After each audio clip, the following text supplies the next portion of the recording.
Thanks everyone for being here today.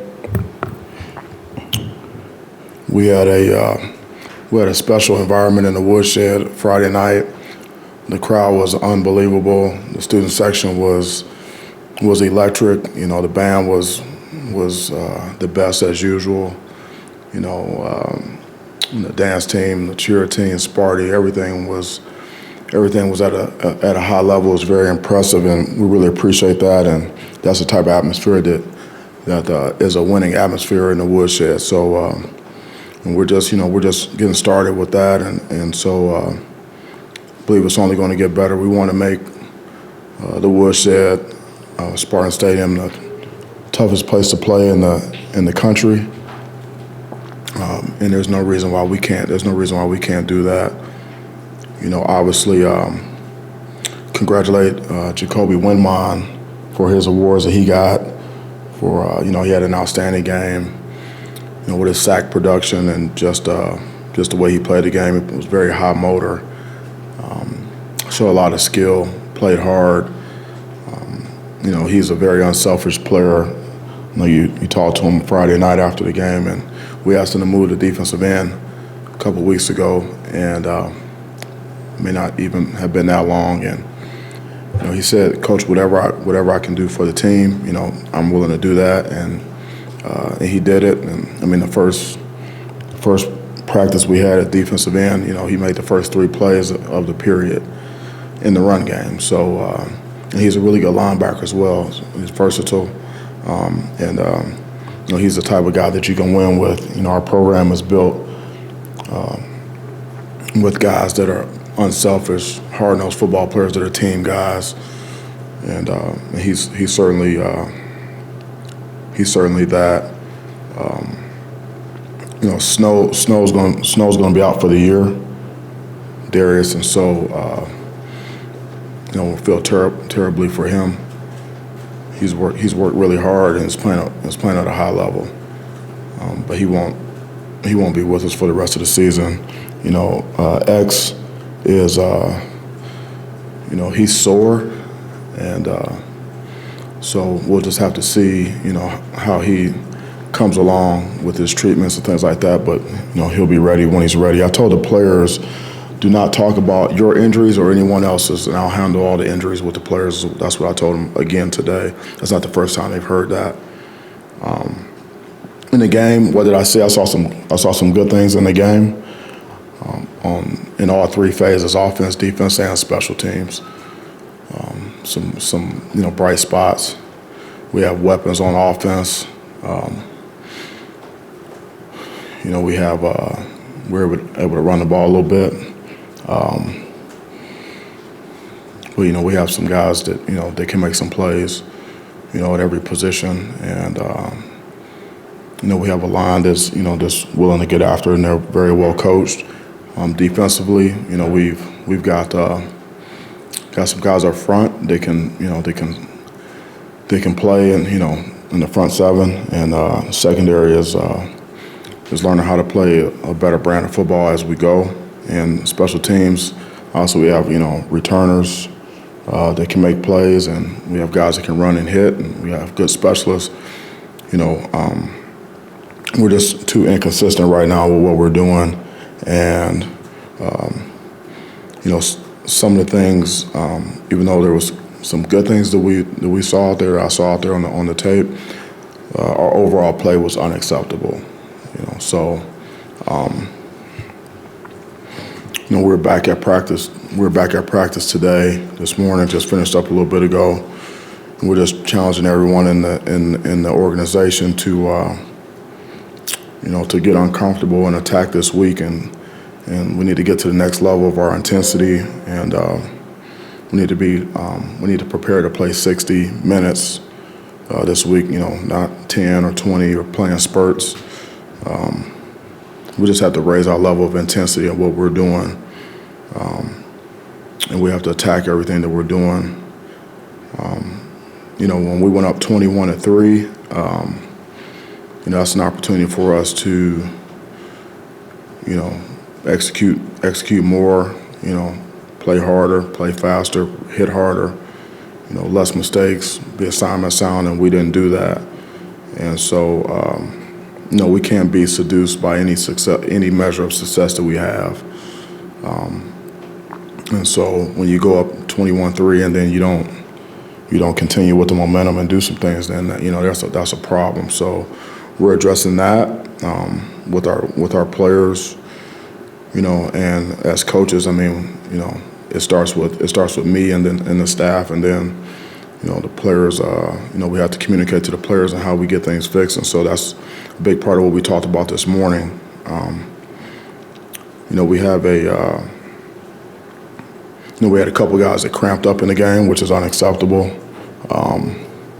Had a couple situations where we had guys with hands on their hips, in the game, which makes no sense. And we have a standard of performance, that's a high level, and we weren't at that level consistently in the game. We didn't play complementary football consistently in the game, and so the standard is the standard. We can't accept that, and so it's all about what we do now, what we do next to get the outcome that we want. It's all about the preparation. So right now we have one game focus. Akron come in here, I believe it was 4:00 on Saturday, and so we don't have time to waste. We have to get down to business. We did that this morning. We have to have laser focus, intentional focus on what we're doing, so that we can have a better performance and be more consistent in all three phases. We can play complementary football up to the standard that's expected here. So with that, I'll open it up if anyone has anything. Mel, I wondered, kind of two parts here with Darius's injury, I guess. What did you see from the linebackers without him? What did he bring in the time that he was there? And as kind of a second part to that, do you feel, because it seems like around college football there were some other dings and bruises, do you feel like, or I guess what's your opinion on the amount of tackling you guys can do in camp, and do you think that has an effect on some of those things going on right now? It didn't have any effect on that particular play, I don't think. And so, I mean, we all talk about it as coaches, and the NFL scouts talk about it when they come in here about because we go through camp and we have injuries, and I even talked to NFL guys about like their preseason approach, and they're saying they're getting to the point where they don't even want to hit in practice because they don't want to get guys hurt, so they can't play in the game. But then when they get in the game, they haven't been hitting as much, and then they're telling me the injuries are way up, early in the season. So we hit as much as we can, and like when we have the shoulder pads on, we go at a tempo that's called thud, where we'll hit the guys, we'll strike each other and deliver blows, above the waist, high and hard, and through the whistle, and then with the emphasis of, getting yourself in a football position where you can strike a guy and club him up and wrap him up, and then let him run, and then the rest of the guys just tag off, so we can get the leverage on the runners. And with the emphasis being, not being on the ground, and that's really important. So like in camp, like half of the injuries that we had, camp were a result of guys being on the ground when they weren't supposed to be on the ground. Being out of control, not having contact balance, being on the ground, someone tripping over a guy, or a guy falling on his shoulder, getting an AC deal or something like that. So, that's all technique and balance and body control. So, I don't think that what we're seeing in particular from our team right now, any injuries is a result of not having enough contact. We even get to the point sometimes where we feel like we have to pull back from some of the contact because we're trying to get our guys to the game, and we want them fresh and ready for the game. What I see out of the linebackers, so like I said, before the season started, we have more depth at the linebacker position than we had a year ago. And so, as you remember, Windmon was playing linebacker just a couple of weeks ago. So we had Windmon and Cal and Brule, Van Sumeren, and Snow, and Ma, guys that were, in there, taking reps and things like that. So, we still have, good players at that position, and they're all going to have to play for us, and they're all going to have to play winning football for us to be able to get the job done. But what Snow brought to the table was, first of all, he's a good player. He's really smart, and he gave tremendous effort in practice. He was one of the guys that we would point to on a routine basis, like every day, giving maximum effort to the ball. We actually stopped giving extra effort plays, like extra effort production to guys. Points, you on a play, you grade every play and you give production for the day. And we used to give extra effort points for guys, and we stopped doing that, because guys like Snow, that's how they were playing every play, and we're saying that's the standard. Why are we giving extra effort points for? That's how it should be all the time. So we just eliminated that, and he was one of the reasons why, and so he did that. He's got versatility. As you know, he played defensive back a year ago. And so, he has an understanding of the coverages. He's comfortable in space. And from the day we moved him to linebacker, he showed that he's willing to come downhill and strike offensive linemen as they come off the ball and violent shed and finish on the ball. So, he's a very versatile guy that can do a lot of things for us. So, it's next man up, at the linebacker position and in the secondary. Mel, going off that a little bit, sort of similar question, I guess, at safety.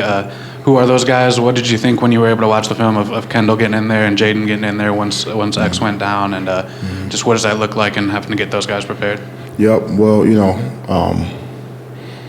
again, like we talk about how we're going to play the players before the game, and so we knew that, KB would be, next man up, Mangum would be next man up. And so when they got in there, they did some solid things. KB, forced a fumble, and Mangum, that was his first, action out there on defense as a true freshman, and it didn't seem like it was too big for him. And he's done a good job in camp, and Justin White is a guy that we've had, as like an emergency safety. For us, because he can do a lot of different things. He's really, really fast, and he's tough, and so he'll probably get more reps moving forward, like at the position, like in practice, not just being aware of it and being an emergency guy, but actually going in there and practicing, taking reps, at both the safety spots. So, it's like I said, it's next man up for us. Like I said during camp, and we have to coach every player to be ready to play winning football for us, because you can get real thin real quick, even in college ball when you got 85 guys on scholarship and all the walk-ons, and it gets thin quickly if the guys behind the guys aren't ready to go, if they don't know what to do, they don't know how to do it, because those are the people that the opponent finds those guys on the field. They poke around and find your weaknesses and exploit those. So again, you can only be as strong as your weakest link. So we can't have any weak links, and our standard for performance has to be at a high level everywhere, because the lowest form of productivity or performance that you accept becomes your culture, as an organization. So from top to bottom, we have to get better and make sure guys are ready to go. So, that's what we're here to do, is coach them up and get them ready to go out there and play. Now, two things. First, when you say cramps are unacceptable, is it each player's what's not acceptable? Cramps are not acceptable. Is it each player's responsibility to stay hydrated? Is that what you mean? Yeah, that's my responsibility to make sure the guys are properly hydrated. Yep. And so we have to put together a plan to make sure the guys, follow the plan and that we're on top of it. We shouldn't have guys cramping in East Lansing, you know what I'm saying, in September. I can't think of a good reason for that. The other thing is there's a natural energy to the opener. Everyone's amped up. They're excited. Do you have to concoct any of that for game 2 because it's not the same environment? Concoct some energy for because it's not the opener. It's not. It's there's natural excitement for the opener. Game 2 is a little different, or is it? I mean, we're super. I'm motivated. I believe we're super motivated to. We have a lot to prove. In terms of how we play on the field. So, and I mean, I heard talk about, for the Western game, there wasn't going to be a lot of people at the game.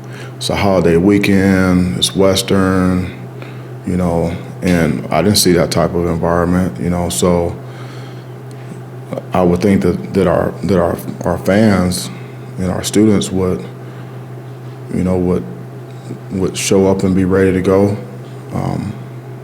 For us, for the school, and I can't imagine that we would need any type of manufactured hype or whatever to get ready to play a football game, especially after what we did out there on Friday night. I can't imagine why there would be any type of. We'll just have to see. I don't know. We'll have to see. Mel, as far as the linebackers are going, we saw a lot more of Ben Sumarin on Friday than we had before. He just looked like he was a step faster. I was wondering what you've seen in his progress from when you got him last year to now. Ben Sumarin? Yeah, so Ben he's just fast. I mean, he can flat out run. You talking about like a linebacker that can run sideline to sideline and do that? I mean, that's who he is. So that's part of his game. That's part of his skill set is his speed and explosiveness that way. And he had a really good spring. Like he improved this spring, and he kind of built on that, and he got better and better as the spring went and became more consistent in his performance. And then when we started camp, he was doing okay, and then he started to play well again, and then kept that going throughout the camp, and so he just carried that into the game. So what we saw in the game on Friday night was what we have been seeing in practice on a consistent basis from him. That's the type of player that he is right now, and we believe that he can, that he's going to continue to get better, because his mindset is like he's always working really hard. He was kind of like Snow in that regard, like he doesn't loaf. Like he's always full speed in everything that he does, and he's dead serious about his performance, So, guys like that get better. He cares. He's got a chip on his shoulder, and I have a lot of respect for him, just the way he competed to create an opportunity for himself to be on the field, to be able to prove that he can make plays, and he did that, and that's what we all need to do. We all need to prepare and prove it.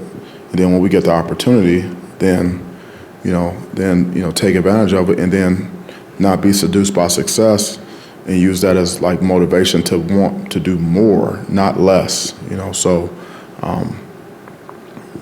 certainly he's earned everything he's gotten to this point, and I don't anticipate him slowing down at all. Mel, last year, clearly, Kenneth Walker was the focal point of this offense. And a lot of the talk about this offseason was sort of replacing that, however that may happen. Peyton Thorne would be a likely guy sort of stepping up, even though he was obviously key last year. He wasn't too pleased with his performance on Friday. There were obviously some good things, maybe some things he could have done differently. I wonder, now that you've watched the film, what you thought of him, as well as both the running backs, who are all sort of in tandem replacing that production. Yeah, I thought Peyton did some good things in the game, and it doesn't surprise me when he comes up here, right after the game and says he was disappointed in his performance, because he's a perfectionist. And, I mean, he's always, I mean, that's just how he is. You know, it's never good enough. And so if he misses a throw, you know, he's, you know, he holds himself accountable for that. And, you know, if he tries to do too much, you know, same thing, you know, so, you know, I like some of the things that he did, but I mean, obviously he's got some room to improve, just like everyone else, you know, out there, and he's going to do that. I mean, I don't think there's anyone that's more determined than him, you know, about playing, you know, great winning football. Just got to, you know, we just have to play at a higher level. Our level of execution is not consistent. And I don't like that. None of us like that, because it's all about consistency and performance. You know, we look really, really, really good, and then sometimes we look really, really, really bad. You know, and so you know, that's what we need to do. But I'm glad Peyton's our quarterback. I know that much, because I know what he's made of. I know how he's going to compete. I know how he's going to approach this week. You know, he motivates me how bad he wants to get better. You know. And then the running backs as well. Yeah. So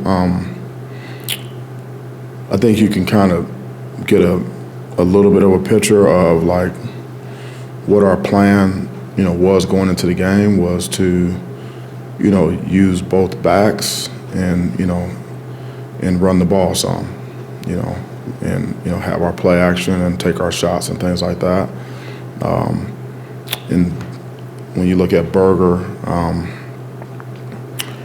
and Jay Brew, I think you can see that both of those guys are capable of, you know, carrying the football for us and being productive, as long as we have, you know, good offensive line play and the tight ends block and the receivers block, and, you know, Peyton gets us in and out of the right plays, and those guys take care of the football, you know, and we can get production at the running back spot, and that's what we're going to do. Yeah. Mel, I know you've often said when you guys are looking through the portal for players, it's not just the on-field, but you are trying to evaluate like cultural locker room fits as well. Mm-hmm. With Jacoby, were you able to sense that sort of selflessness with him when you're trying to recruit him out of the portal and everything? Just, you know, on paper, it would seem like he was a guy who's a senior. He's already made that transition to linebacker. He was an all-conference guy. Like, and maybe someone in like his mind, like, this is sort of my shot to make it. Now you guys are asking him to do something different. Obviously, it works out. But more of the story, did you detect that sort of selflessness when you were recruiting him at that stage?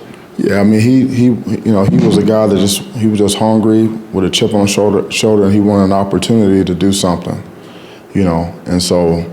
And we wanted him here, you know, because of his skill set and the type of guy that he is. I mean, he's a mature guy. I mean, he walked in the door preaching neutral thinking, you know, in our workouts. I kept hearing him saying neutral thinking, and then he had just gotten here, you know. So like, where did he get that from?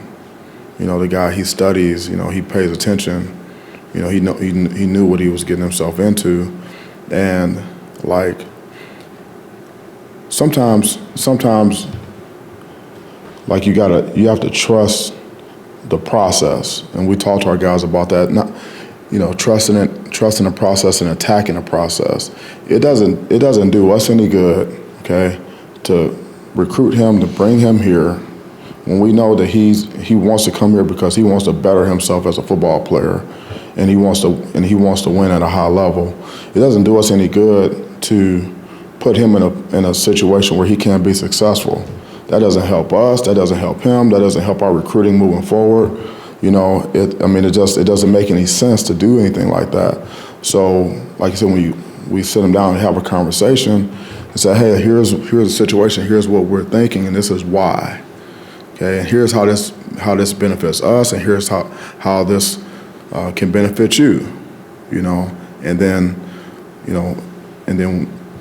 we're relying on our experience, you know, coaching players and, you know, developing players and helping guys get to the NFL and things like that, and saying, hey, listen, here's what I see. Here's what we see. Here's what you can do for us. Here's the production that you're going to have, that you potentially could have doing this like this. You can always play linebacker, and we'll still give you reps there, but here's how you can impact this team, and here's how you can impact the game. And everyone's looking for pass rushers, and it's hard to find rushers. And you can see, the key to playing great defense is stopping a run and making the quarterback play poorly. If you can stop the run and affect the quarterback or rushing coverage, then you got a chance to play good defense.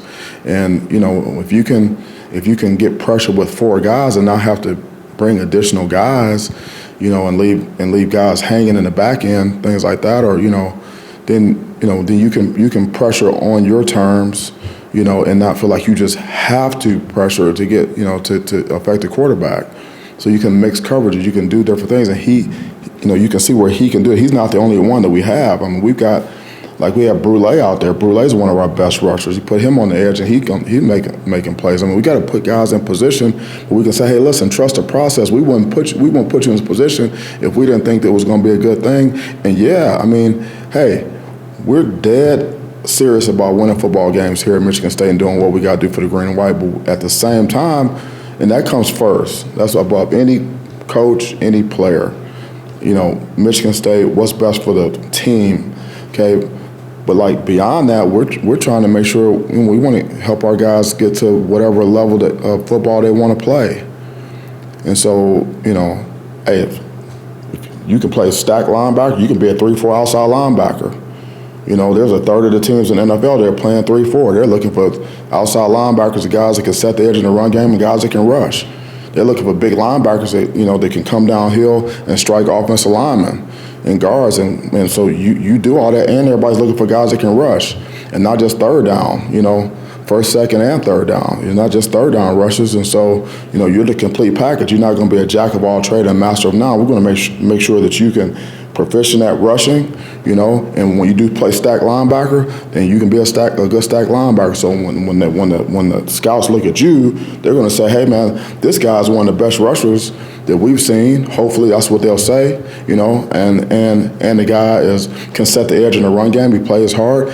We've seen him play stack linebacker. He does that. He can play special teams, and he's a team guy, and he works his butt off, and he's just an unselfish guy, and he's a rugged guy, and he's hungry. So that's a good brand to have, moving forward, because who's not looking for players like that, and because he's what you call and a player. He's this, and he's a great teammate, and he's unselfish, and he's a leader, and he's got a chip on his shoulder, so I think he trusts what we're doing, and he'll continue to do that, and all the players need to do that. Just as a quick follow-up, do you see the NFL put more value on versatility these days versus maybe 10, 15 years ago? You sort of had to fit in a specific box a little bit more? I mean, it just depends on the team. It depends, guys are drafting for need. They're drafting, and bringing in players, based upon what they need in their system and their scheme.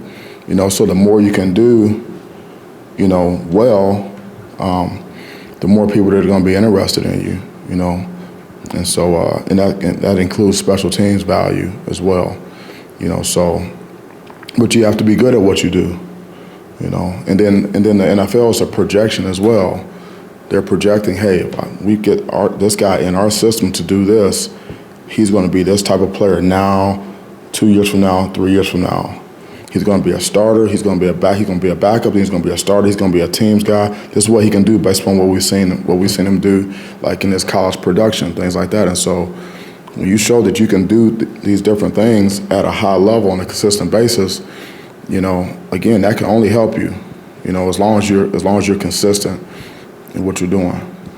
Hey, Mel, we heard a lot going into the season how good the passing game potentially could be, but because we knew that Jaden and Trey were really the only proven option. So you go out there in the opener, you throw 4 touchdowns to 4 different players who are not Jaden. One, how encouraging for you as a coach is that to see? And 2, had that been what you'd seen in camp, or were you even a little surprised about how well you guys threw the ball that way?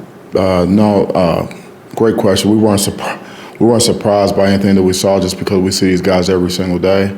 And we don't put guys out there hoping that we can get production. We have to see it, in practice. And so, Bernard, I think I mentioned him a few times when asked about him in camp. He's a good player, good young player. Potential to get better. Coach Hawkins is a is a great football coach, and he knows how to get guys ready and get them ready for the moment.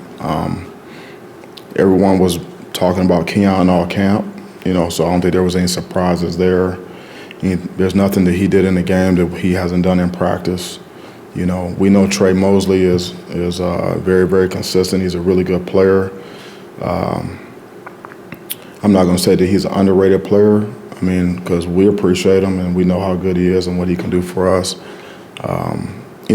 Barker, he's had production at where he was before, and he had production in camp, for us. It was no surprise there. Jay Reed did some things in the game, and he was open quite a bit. And then he got a few yards in the return game. So, and we have some other guys as well. They can make plays, so they just have to be patient and keep working hard. And when the ball comes to them, make plays. But you saw Malik Carr. We like to use our tight ends in different ways. So, he and Tyler Hunt as well. And then we have some guys like Fitzpatrick was out there. We'll see how many reps that he continues to get. Montoya has been a little sore, but he's starting to come around a little bit, and so we saw him towards the end of last year, make some plays as well. So we have some guys. I love this football team. Don't get me wrong about this team. I absolutely love this team. I'm in love with this team. I adore this football team. This team is a special group of guys. That's why we can't allow ourselves to not raise the level of our intensity this week in everything we do in every detail, because you look out there and say, hey, look on offense, they got some weapons out there, and they got a quarterback, and they got a couple of backs, and the line is, they got some linemen in there that can have some experience. We got some big guys in there, and they look like they can run the ball a little bit. And then defensively, you look and say, shoot, the front. We misfit. They had us on a quarterback draw, and we misfit like a counter play, and it's like spilled it to no one. A guy ran forever, he's still running. But then you say, guys started fast and did some good things, and then we're flipping the field and special teams. We just can't allow ourselves to leave anything on the table. We have some unrealized potential that we got to get out and get to productivity consistently, immediately. Just as a quick follow-up to what I asked, how much do you think it does for the confidence of those guys like Jeremy and DJ's first game as a Spartan, for Jay to want to dial up plays for them, for Peyton to look in their direction? I'm not going to ask you about Keon's confidence because that kind of goes without saying, I guess. Yeah, well, he ain't the only one that's got confidence. I don't know if you guys have been around DJ Barker, but he's pretty confident in what he can do. And Jeremy Bernard, he doesn't lack confidence either. It's hard. It's hard to go out there like that if you don't have confidence. But when you see guys out there, young guys out there producing like that, it's a good sign, and I think that comes from preparation. With the coaching that they're getting and the work they're putting into it on a consistent basis. When you can go out there and play with confidence, when you know that you've done it in practice, and also when you have good players around you, all you got to do is do your job. You don't have to try to do too much. Just wondering what you thought of the NCAA last week adopting the new portal windows and how you think that might affect just the process that you guys NCAA about what? The portal windows they put in? What about them? Just what you think of them being put in and how that might change the process for you guys. Yeah, so, when you talk about portal windows and things like that, you're trying to have some, you want to be able to predict some things and plan, and have some process. And so the more parameters that you have around something like that, the more you can plan and have more process. And I think you can eliminate some of the doubt and some of the questions that you have like on the roster, and then the timing of things, and like how many guys you can take, how many guys you can't take. It becomes a roster management challenge, and so the more parameters we can put around things, it's just going to help us just plan more and have a tighter process. So that's kind of how I feel about it with those things. Did you ask me about something else, or was just that? No, just that. Yeah, okay. No, you said X was sore. Does it look like he's not going to need surgery then? And it seems like you've had a pretty special relationship with Darius. We even saw that at your radio show. At a time like this, can you share anything you said with him? How's he doing? And how important is a coach like that at a time like this? Yeah, so X, like I said, he's sore, and we'll just have to go through the process with the treatment and things like that and see, what all he's going to need. But that's really all that I'm willing to talk about right now. So with Snow, yeah, so it's unfortunate. And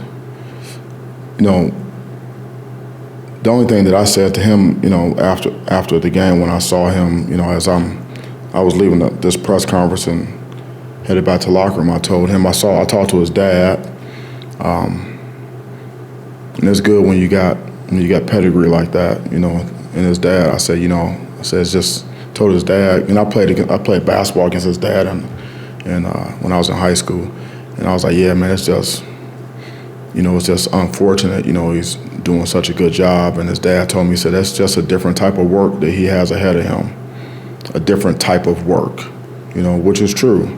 That's the approach we have to take, he's got to take. It's just, he is where he is right now. And so the type of work that he's going to be putting in from this point is different than what he's been doing, but it's still going to be work. It's all work. I told him when I saw him after the game, I said, remember I told you this, because I don't know the extent. I still don't know the full extent of everything with him. We still have some more stuff we're trying to get back today, like images and things like that. But I said, remember I told you this, don't let anyone tell you what you can and you can't do. I said, remember I said that. Don't let anyone tell you what you can and you can't do. I said, I don't care who it is.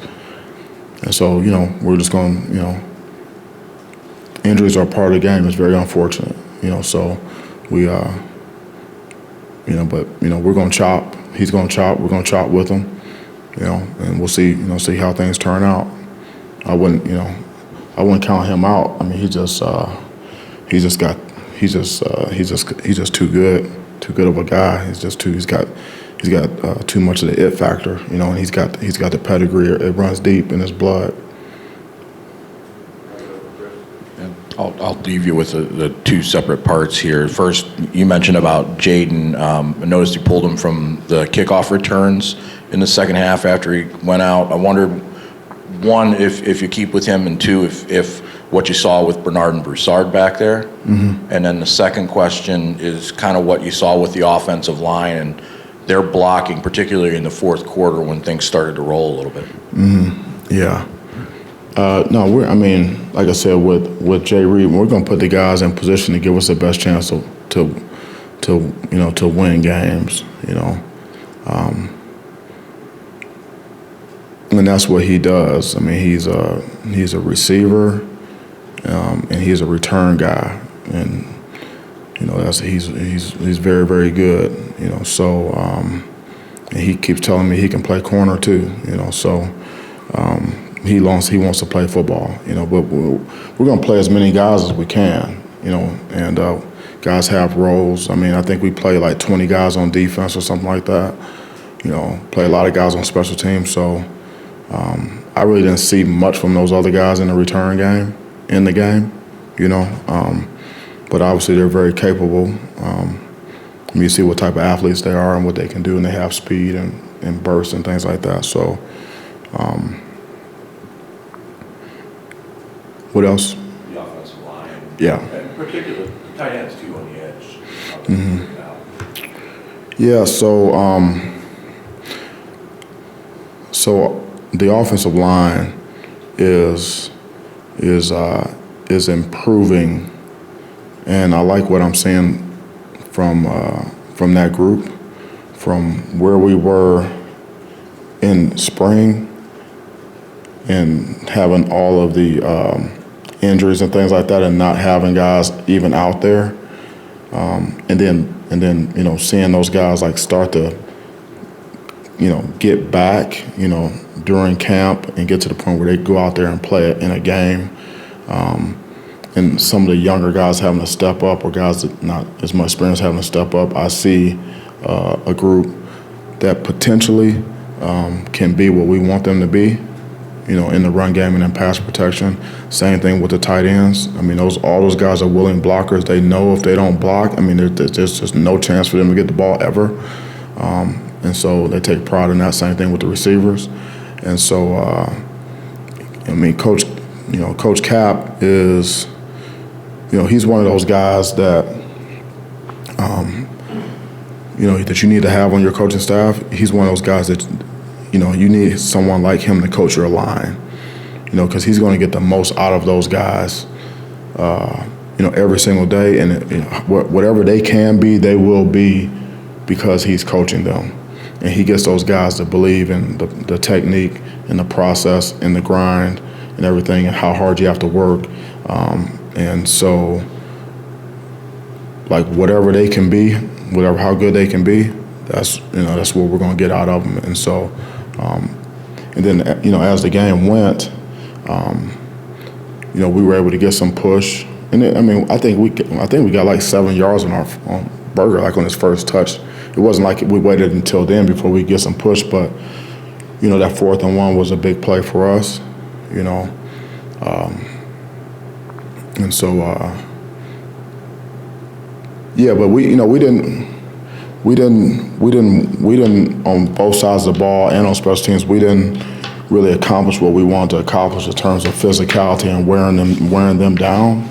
And that's a credit to them and their conditioning and their coaching and their toughness and their program. That's a good football team that we played. I mean, they're going to win a lot of football games this year. But we gotta get more physical. We got to get more nasty. We have to be more relentless in what we're doing in order to, dominate in the trenches and play the type of football that we need to play, especially at home in an opening game like that. In front of the world, on packed house like that, we need to be more consistent and more physical, more dominant. So, and that starts up front with the offensive line and defensive line. All right, thank you so much. Thanks for coming out. Thanks for covering the team. Appreciate what you do, and we'll see you next time. Thank you.